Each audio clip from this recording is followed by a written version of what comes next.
Welcome back to The Right Routine. Today I have a special guest here. Would you like to introduce yourself? My name is Judith, and Hi, Judith. Hi, and I have known since you were born. Yes. Actually. So this is actually incredible what you're doing, this whole podcast and everything. And I have started watching some of the videos, and I'm really inspired by what you're trying to promote as far as everything, like juggling things with motherhood, things like that. Actually literally seeing you juggling motherhood in your videos. I throw my kids in the air and catch them. Yes. And so, but I guess because you've only just started this. Yes. And so what is it exactly, the message of everything? Because I understand it's mostly promoted towards women. Yes. So the original name was The Right Routine, Your Writing Companion in the Motherhood Balancing Act was the original title. But then I kind of started and I got 20 whole followers on Instagram, and I realized, I know, I'm so proud. Yes. I realized that a lot of them were men, and a lot of the people I was talking to who expressed interest were men. And so I think, okay, well, maybe I'm being a little too specific. Maybe I need to make it a bit more broad. So now it's the Reluctant Writer's Accomplice. Okay. Because I think it has a cool villainous sound to it. Exactly. Yes, exactly. What kind of, was there any what was the feedback you'd get from the men that were following? Not a whole lot. Like I said, mostly not a lot of feedback on that. They were just sort of there. They were just sort of there. Yeah. Okay. Still working on the feedback thing. We're gonna get you feedback. Thanks. Well, I love it. Yeah, so the goal behind this is to help busy people to pursue their creative projects, because I grew up watching my sisters and people I loved who were incredibly creative give up on their writing and painting projects, thinking they needed to dedicate long hours in order to start and finish their projects. And that's just not true. You can do it in 5 minutes a day. And yes. I want to teach people how to do that, because it's not going to be the same as it was. But I think a lot of women, especially after they give birth and they become moms, they lose themselves because they devote everything to being a parent, which is wonderful. But you lose. That is so true. You lose yourself. That's so true. It actually is. Yeah. Like spot on. So. Okay. And that's what I'm trying to just help people to, write it some more again. Finish the story they've been mulling over. Yeah. Because, if you wait till your kids are no longer needing you, but at this day and age, you never know when your kids will no longer need you. My mom used to tell us bedtime stories to us 3 younger girls, and they were wonderful stories, but they never got written down. And so we've lost them. And that's so sad to me. They were ones she created herself. The ones she would sit down, imagine them, and tell them, sitting in bed with us. Yeah. And I see my sisters, and she tells me about this incredible story she has. It's awesome. And I've tried to help her to sit down and start it, but she has 3 sons. She's a farrier. She's busy, and she has such a hard time just getting started with it. Yeah. Because writing a book is hard. It is. Oh, for sure. Busy or not. But it is possible. It's possible, and because it's hard to gain the momentum, and then where you're saying 5 minutes a day to gain the momentum and then stop, and then get it again and then stop. Like that is, it is hard, but if you want to do it, or you know what I mean, have the right support or drive. Yeah, if you're craving that, like there's a chiropractor here, and he's awesome, and his wife is a receptionist, and she's my same age. She has 2 kids. They're about the age of mine, and she used to be a hairstylist. So I was telling her about this, asking her if she were a writer, because I I really like her. I wanted her on the show. And she's like, no, I used to be a hairdresser, but I haven't done any of that since my first son was born. And actually, her oldest is, I think, 7 now. Oh, And she said, I really feel like I lost myself then. yeah. And it's been 7 years. Yeah. As that's the case for so many people. Yeah. No, So, it's so true. You become a different person. Well, because you have to grow in a certain way when you become a parent, fathers or mothers, and you you're forced to do that. And so it definitely changes the way you approach a lot of those things, like your hobbies, things like that. It definitely did for me. Okay. So Tell us your story. Tell us all the things. Starting where? Wherever you want. Let's start with what inspired you to act, because you're not a writer, you're an Right. actress. Right. So tell me, why did you want to become an actress? Why did you pursue that? So I had wanted, okay. So a lot of a backstory. So growing up, so I grew up in Northern Ireland, and my granny, we would watch a lot of the old musicals, Singing in the Rain, Seven Brides for Seven Brothers, all that stuff. Annie, the old Annie with Carol Burnett, Albert Finney, and Reichman, I don't even know how you say her name, but anyway, that was my most favorite show ever growing up. What's funny about it is when I would watch, especially Annie, the part where she'd be climbing up the ladder at the very end, towards, have you seen Annie? I haven't in a long What? time. I went into a con in St. Okay. George. I saw one of them. Oh no, I mean the Yeah. film. The film, no. Oh my gosh. Okay. We need to have a movie night. Yes, Clearly, we need to have that's a going movie on the night schedule because now. this was important.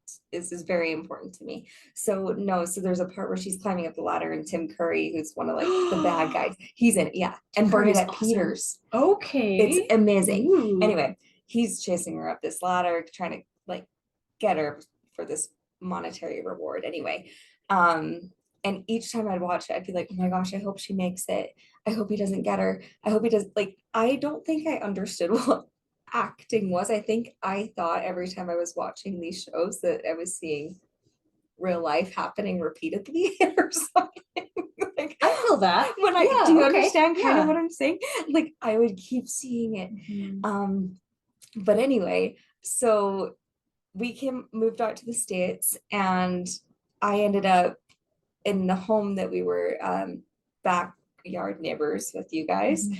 The lady that we were renting from actually had started a business, and her knowing that my mom was a single mom with 5 children in the home, obviously limited income, things like that. She said, if any of your kids want to come and participate in this program, they're welcome to, and I won't charge you anything, which was Okay. extremely generous. Yeah. Extremely generous of her. And so my mom, I think it was initially just me and my older sister that were supposed to go to it. And I remember my older sister somehow got out of it the first night we were supposed to go. Okay. And I was not okay with that because I didn't want to go. And because I was shy. Well, you guys have just moved here. We just moved here, and anytime you go in anywhere, like going into first grade, like the first time going into those classrooms and everything like that, and you're the new kid in school, because we went there, it wasn't like at the beginning of the year, it was mid-year. And the teacher would have you stand up and introduce yourself and be like, and guess where they're from, and say Ireland. They're like, oh my gosh, say something. And so then I just made sure I had no accent. I'm not drawing attention to myself because I was painfully shy about it. I did not want to draw attention to myself. And so going to this acting thing, I'm like, what? So you want me just to stand up and like talk and sing and everything in front of people? Alone, Like without your siblings. Yeah. What is this? Like, what is this thing? And so I eventually went in against my will. And I had a great time. My very first production was Beauty and the Beast. I was a villager. Oh. So how old were you? I would have been, oh gosh, 8 or 9. Okay. I think I would say 8 or 9 is when I started. And then I slowly did productions with them. That my very first role I ever had that had a title and it was one I chose because I really wanted to be this role, was in Hercules, and I really wanted to be Philoctetes, the half man, half goat. Hey, you would have rocked it. I did rock it. I did rock it. I did it. But that was the very first time, like, That's named wonderful. role I ever had was Philoctetes. That's awesome. So, yeah, I had a great time. Great time. So then it just kind of went from there. After once I got into junior high, it kind of petered off because junior high is just kind of a funny Junior high is transitioning horrible. phase. Yeah. So I didn't do anything in junior high with it. And it wasn't until junior high, or I mean, sorry, high school, junior year, that I went back into it Okay. again. So yeah, and that's where I started to meet some of the greatest people I've ever known that are like some of my lifelong friends. Really? Just those connections are awesome. That's great. So is there anything you want to know in particular? Well, I only saw one of your productions, and that was Shrek. And I will never forget it because I remember that you came, I was renting a room from your mom. I was at your mom's house, and you came home and you told us a story about the noses, and it just makes me so it's just so gross. I know exactly what you're talking about. Can you tell them the story? Oh, I will tell go it. for it. I'll tell it, and I'll even tell Patrick the Shrek that it happened with. So, I was the ogress, Fiona, and so obviously prosthetic noses and everything were on there. There's like sponges and things inside them to make sure they stay out, and I was permanently green for months. Anyway, at the very end, Fiona grabs Shrek to give him a kiss. And he had been on the stage for the whole show, and with the stage lights and with what he's wearing, plus all the makeup. The lights are always hot. It's always hot. It's always hot. Yeah, everyone is sweating afterwards. And I was in a wig, and the makeup and the nose and then the big dress and everything like that too. So yeah, you're just like dripping underneath everything. It's disgusting. Anyway, I grabbed him for a kiss, and our noses both hit right on the tip. And no, his sweat, so gross. His sweat just came right out of his nose and like down my face. So, see, I thought it was both of your noses. Well, I don't think I was as sweaty as he was, because he was on the stage much longer than I was. Gosh. Well, yeah, because that's when the human Fiona. Yes, we were trading, and so I at least got to have a little bit of air. He didn't.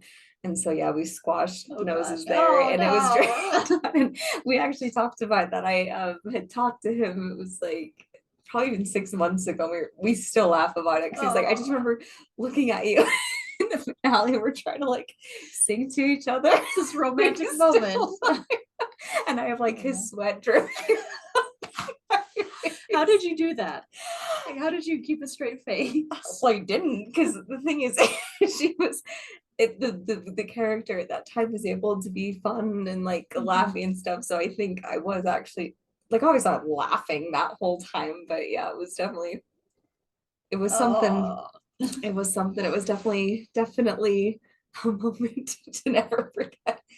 It is not the first time though that I've had actors sweat like on my, it happens all the time. See, I used to be a germaphobe, which is funny because I'm a trumpet player, so I was on stage. Same, I'm a trumpet player too. Yeah. Oh, we should do it together. Well, I haven't played it in. My trumpet's upstairs. Oh gosh. Might remember hot cross. Maybe when we have better lighting, we can have her do that. Yeah, because that's what the problem would be, is the lighting. Of course. Not at that's all what the my problem was skill. here. Whoa, maybe we should go into that. Quick pause. So hope you guys appreciate the lighting, those of you who are watching. We did this on purpose. Yes, this because was intentional. This is supposed to be Halloween style lighting. So you're welcome. Notice the matching shirts. Yes, there's a theme here. It's not by accident. It's not because the house echoed too much. Not at all. Not at all. There's not a lamp underneath here. Yeah, we didn't look all over for that lamp. We didn't look all over for it. It's fine. Moving on. But the sound quality is better, right? That's what matters. Yes. Okay, moving on. Let's see. Sweaty noses. Oh yeah, I used to be a germaphobe. Like about anything. I wouldn't drink from any of my siblings' cups. Oh, well, floaties or just like in general? Anything. Mm. Straws. And my mom would, on purpose, she would grab my drink and drink from it and then put it back and just be like, I am your mother. Okay, deal with it. Are you serious? Yeah. No, and she would tease me about it. But then COVID happened and everyone was way too clean and I really got over it quick. And now I'm a mom, so it's perfectly fine. Oh yeah, now. because they're gonna stick their Nothing is hands holy everywhere anywhere. and Nothing is holy anymore. Yeah. No, it just won't. That was really a tangent. Yeah. But that's why I remembered the whole nose thing, because COVID hasn't happened yet when I heard that story. So, it was pretty gross. Oh. But it was hilarious. It's like you can't what do? You just have to laugh because it just happens and then well, just and like you couldn't build really your immune wipe it system off, could you? Because you're covered in green. Yeah, because then I would smear You'd all of smear my everything. makeup and also everyone would see it. And yeah. Yeah. Okay. Well, Yep. I'm proud of you. So that happened. Thank did a you. great job. Thank you. I stayed in character. I think. You did a great job. I think. Okay. Let's move on. So tell me about how you stopped acting and kind of what you're up to now. Okay. So I actually stopped acting. It was back in 2018. So it's been probably 5 years. Yeah, 5 years. Wow. 5 years. I know. It's ridiculous. I got married in 2018. Oh my heck. Yeah. I didn't actually realize that. So I was auditioning for a play. It was Mamma Mia. And I was super excited to be in it because I absolutely love all of ABBA's music. And I was stoked. I was so excited just to be anything in that show. And I got into the show, but at the callbacks, I remember because they had me, I was called back for one of the dynamos for Donna. I think it was Donna was the one I completely croaked on. And my voice totally changed like when I was trying to sing. It was the weirdest thing. Like it was like I had no control over it. It was bizarre. And I was mortified because it was a theater I'd just done a show with not too long before. So like I knew almost everyone at that callback. And I'm like what's happening? So they put me in the ensemble, which I was like, okay, this is still gonna be really fun. Like we'll do it anyway. Anyway, I'd noticed like I was starting to try to go to rehearsals and I was just exhausted. Oh. All the time. Then come to find out, I was pregnant. And that was a lot of why, at least what I hear is why my voice had changed. Everything the hormones changes. Yeah, had completely shifted and but I didn't realize at the time that I was. And so I tried to keep going to the rehearsals, but I would want to fall asleep at like 6:30 at night. And rehearsals don't usually start till 6 or 7. So that's like my bedtime at that time. Like I couldn't stay up. So I ended up having to drop the show. And so yeah, so anyway, I haven't done anything since then. So yeah, so because I have a 4-year-old and I've just been a mom this whole time, just trying to get it to work. But I do feel she will eventually pursue the stage because she's she's adorable. She's quite the character. So, but it's you're my little angel. Sweet thing. My sweet little angel. But yeah, so it's kind of nice though, because I feel like because I never had anyone in our family that had done theater. Anyone that I knew or could talk to about it. So I have kind of navigated everything on my own. And so it's kind of nice with her going into it because and not even just with theater, but film, because I did dabble in film a little bit too. And what if she decides to go that route? I'm grateful for the experiences and things that I have had, that some of them that were maybe a little bit more unhealthy for you, or that could kind of lead to not great things down the road. Kind of let her know about them. If she chooses to do them, that's up to her. But then at the same time, if she does do it and needs help, I can also understand without, having a judgment of this is just wrong. Okay. And not understanding how to help her. Mhm. So that's kind of nice. You know what I mean? So if she decides to go that way, awesome. If not, awesome. But some No, critical. it's you put forth that sounds so biblical. You gave her a great example to look at, and well, it's like me listening to stories from my mom. Mhm. It makes me want to tell good stories. So Yeah. she gets that from you, and that's wonderful. Yeah. Yeah. No, I think that's good. So how do you share that with her now? So she'll want to sing and everything. I just always make sure that the thing I instill in her right now, because obviously, especially when I was younger, like in my 20s, and was dabbling in film, things have changed a lot as far as image, what people accept as attractive and things like that, because that's been a huge thing. And so when I was in my 20s and was up for roles for things in film, like everything was very cookie cutter. And so it would lead you to have unhealthy habits, things that just weren't necessarily very good for you long term. That's not a lifestyle. And so it's not sustainable. Therefore, it's not good for you. Right.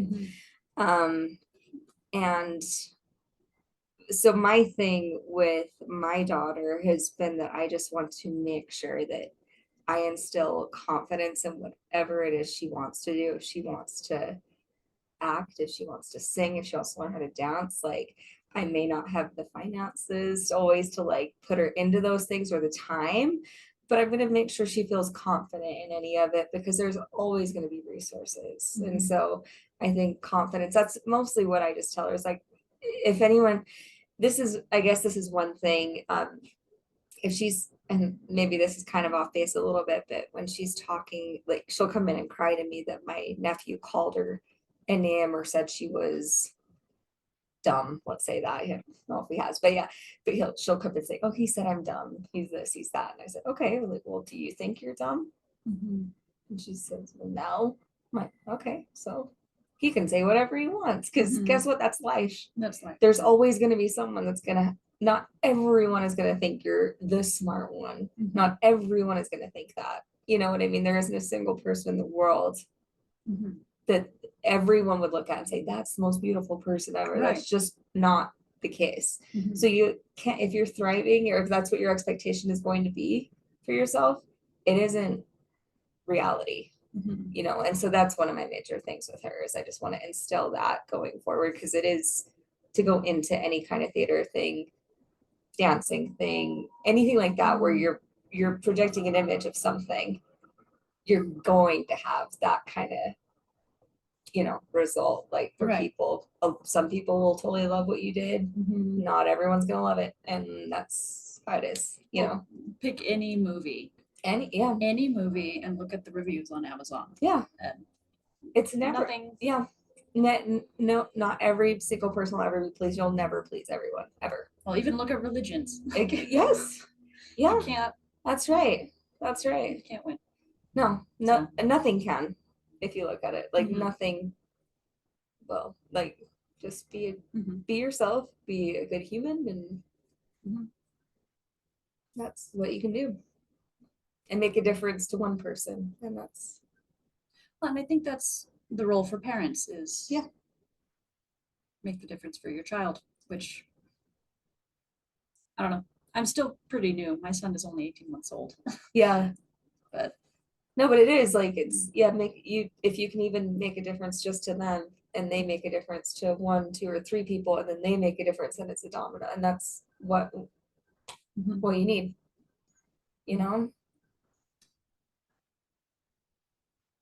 confidence is huge. Yeah. So that would be probably the main message with her, for my daughter, as far as the, if she ever tries to move into that hobby.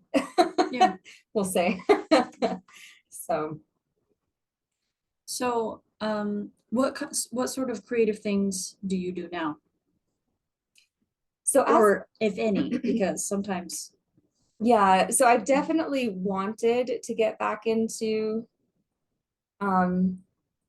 just the theater in general, like even if it was stage managing, being a stagehand or helping with, because when I was pregnant, I did help with just casting shows. Like I enjoyed just even being a part of the auditions, even though I wasn't able to be in the show or anything at that time, because I just knew I couldn't do it. I couldn't commit because it's a lot of time.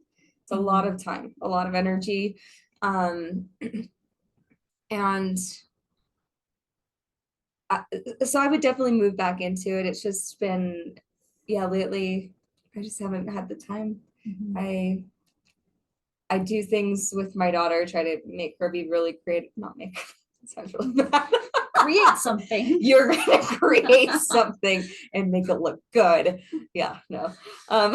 You will keep creating I guess until you're happy. We're gonna be on the stage. No. Stage mom. Gosh. I'm sure there are some moms like that. But... Oh, there certainly are. There certainly are. Yeah, no.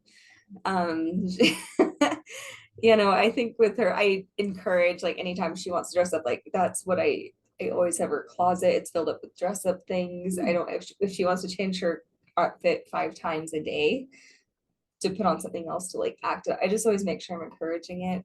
So I guess like I don't really have a creative one though for myself, which is what I need to do.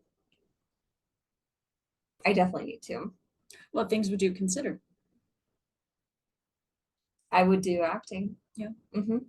I would go back on the stage again. It's just, yeah. Well, that one's hard. I mean, my thing is supposed to be, well, specifically for writing, and writing is easy to do for 5 minutes a day. You can do it. Yeah, you can't really act for 5 minutes a day. I could do it by myself. You could do TikToks. I mean, you could do monologues and oh gosh, people would see it though. Well, isn't that the acting thing? I mean, maybe I'm wrong, but I guess you could turn the lights off and then do it. And they would just hear it. Well, yeah. But then they could just watch it repeatedly. At least like when I do a stage one, it's like they just see it the one time. And if I make a total fool of myself, yeah, but the ones that can go back and analyze you can edit it. It's just an idea. You don't have to do it, but it could be a 5 minute a day thing. Is what monologue am I gonna do today? The thing is, monologues though, they take time to. Well, if you did one a day, you'd be super good at memorizing within a year. You know? Oh, so you mean do the same one every day? I would just jump onto the No, you have to memorize a different one every day. Once a week. Sorry, this is just an idea. I'm just brainstorming here. Let's move on. Let's talk about something else. Have you ever thought about making jewelry? People see that too. I actually have. My sisters. I would like to. I would actually really like. You guys are gonna do a class? No. We've tried to get into it. We wanted to start a business, and so we all bought stuff, and that's where it ended. So I think we each have a box of stuff. I would actually, I actually do want to learn that. That is something I want to learn. G is making like earrings and things out of the horseshoe nails. Oh yeah. But she's still busy getting the farrier part of her business up and running. Yeah. But I think once she has that down, then she'll have a bit more time to tinker with those. Okay. Isn't that cool though? That is really cool. I know. Yeah. Oh. She's just got such a. The first word that comes to mind is spiky sense of style, but yeah, dark. She's very unique. Very. It will definitely thrive with a specific audience. Oh yes, for sure. Those who like Tim Burton movies. Yes. I mean, just totally thinking of the name of her business, the Pale Horse Farrier. That's not saying she's pale, even though she is. It's the end of the world apocalypse. Apocalypse? Is that what it's called? I don't remember. Something to do with the 4 horsemen that come before the end of the world. And the pale horse is one of them. One of them rides upon a pale horse. That's smart. I don't know. Yeah, I usually can pretend that I'm that smart. If someone else is that smart, then I'm like, oh yeah, I totally know that. Yes, apocalypse. But I don't actually know that. Well, moving on. Let's just cut that out. I'll go with that. Yeah, cut out that whole bit. It's fine. Moving on. Okay, so sorry, I ramble a lot. That's what this is for. I mean, You can cut it's fine. almost everything. It's fine. Let's see. Tell me about a hectic time in your life when you managed to be creative. Thank you so much for watching. Please like and subscribe. That really helps me a lot. And stay tuned for the second half of this episode, which will come out next week. Thanks for watching. Bye.